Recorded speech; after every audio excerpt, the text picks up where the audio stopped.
French fishermen have sent a dire warning to Boris Johnson as post-Brexit trade talks enter a crucial 48-hour period, reminding him they are serious about their long-held threats to take action if they are kicked out of UK waters.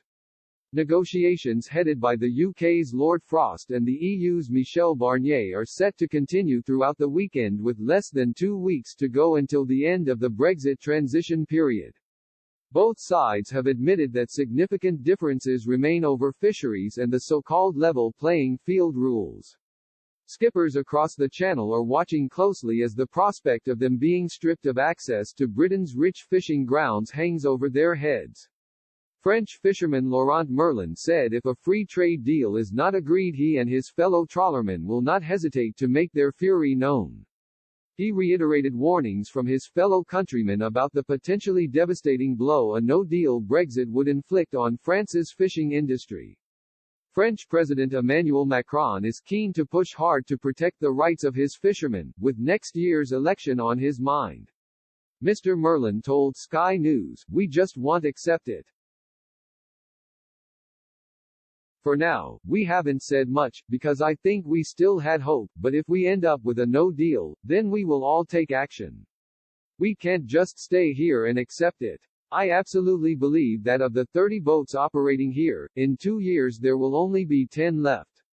That's for sure." The European Parliament has been pressing for an agreement by Sunday. The aim is to allow enough time to have the trade pact ratified before December 31, when Britain will leave the transition period. However, it is thought EU leaders could provisionally sign off on a deal if the talks go on beyond that point, with formal ratification taking place in the new year. Meanwhile, in the UK, MPs are on standby to return to Westminster from their Christmas break if an agreement can be struck in the final days of the year. Despite the continuation of talks offering hope of a breakthrough following a crucial meeting between Boris Johnson and Ursula von der Leyen, both sides have warned a no-deal outcome remains likely. On Friday, the Prime Minister and Mr. Barnier played down the prospects of reaching a deal. Mr. Johnson said the negotiations were proving difficult and called on the EU to see sense and to bring something new to the table. Earlier, Mr. Barnier told the European Parliament that the talks were approaching the moment of truth and that the path to an agreement was very narrow. He appeared to put the onus on the UK to compromise.